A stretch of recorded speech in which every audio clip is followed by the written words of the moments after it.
nuestro podcast sobre las características económicas del virreinato del Novohispano. Hoy exploraremos las principales actividades económicas, las formas de trabajo, la propiedad de la tierra, la importancia de las reformas borbónicas y los impuestos que existían en esta época. También contaremos cómo funcionaba la economía de la Nueva España en los siglos XVII y XVIII. Las principales actividades económicas del virreinato novohispano. Durante el virreinato novohispano, la economía no era moderna como la de hoy, pero sí muy activa y organizada.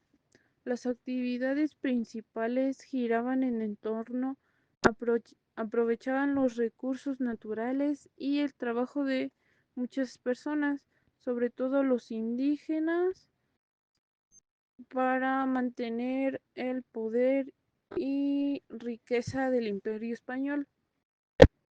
Estos son los más importantes de las actividades económicas.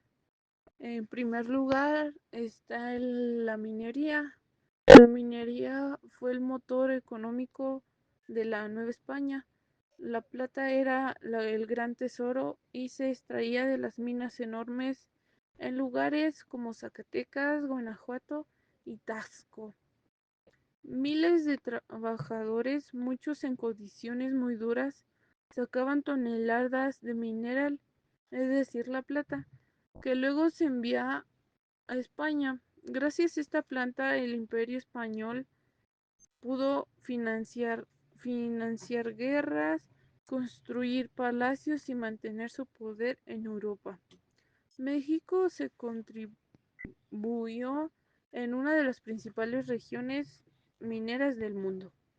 En segundo lugar está la agricultura. Esto es porque se cultivaba de todo, es decir, como el maíz, el frijol, chile, trigo y caña de azúcar. La agricultura era la base para alimentar a la población y también una fuente de riqueza para los dueños de las haciendas, que eran enormes extracciones de tierra. Mientras los españoles controlaban la producción, los indígenas y mestizos eran quienes trabajaban la tierra. En tercer lugar está la ganadería. Aquí pues se criaban las vacas, ovejas, caballos, cerdos. Y ya estos animales se usaban para alimentación, transporte y en el trabajo en el campo. La ganadería era una importante, ya que muchas regiones se especializaban solo en criar animales, como los ranchos del norte de México. En cuarto lugar está el comercio.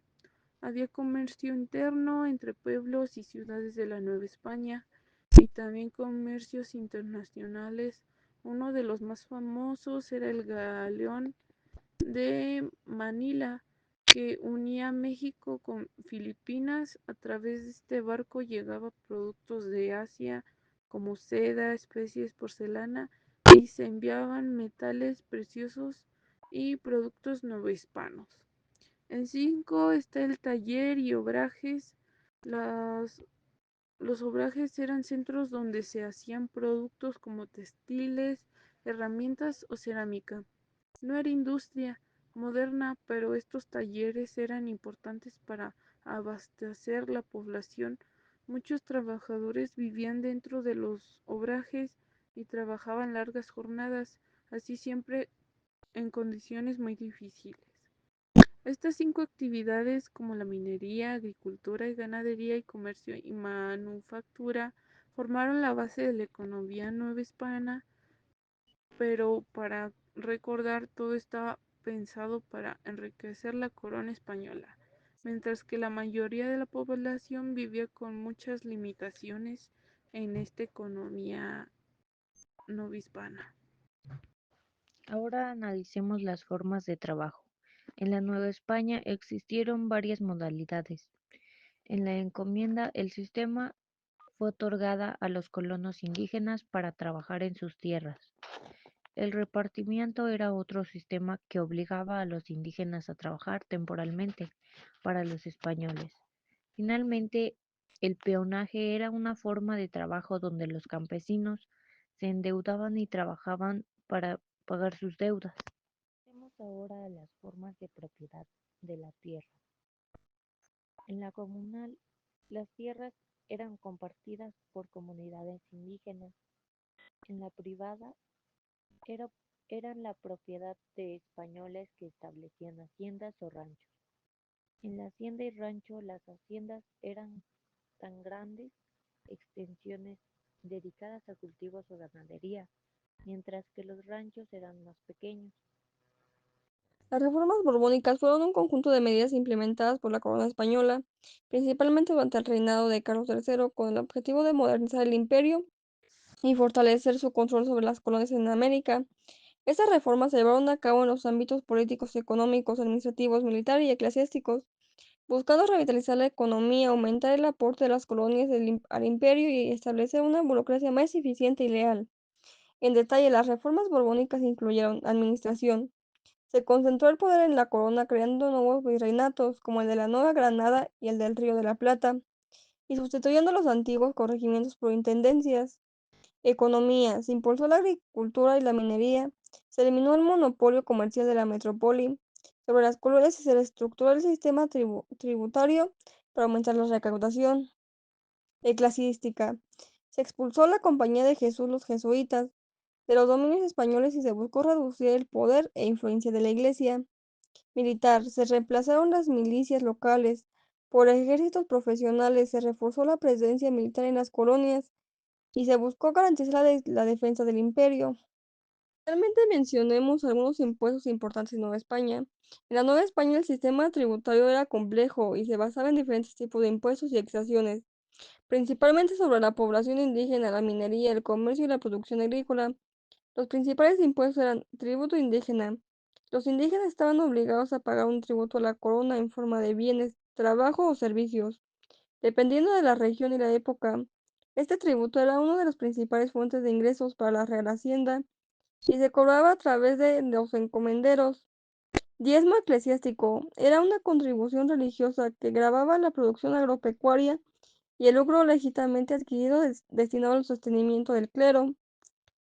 Alcabala era un impuesto sobre el comercio tanto de bienes muebles como inmuebles, que gravaba las transacciones mercantiles. Quinto real era una exacción que se cobraba a los mineros correspondientes a la quinta parte 20% de la plata y el oro extraído de las minas. Extancos eran monopolios de la corona sobre la producción y venta de ciertos bienes, como el tabaco, el vino, el azufre y azúcar.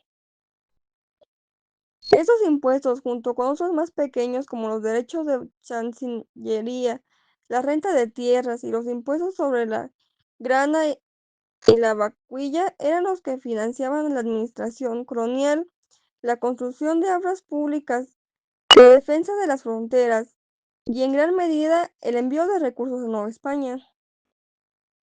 Por conclusión, pues las características económicas del virreinato novohispano nos ayuda y nos explica más sobre la actualidad que vivimos y los cambios sociales, culturales y políticos, también desde la agricultura y la minería hasta las reformas impulsadas por la corona española.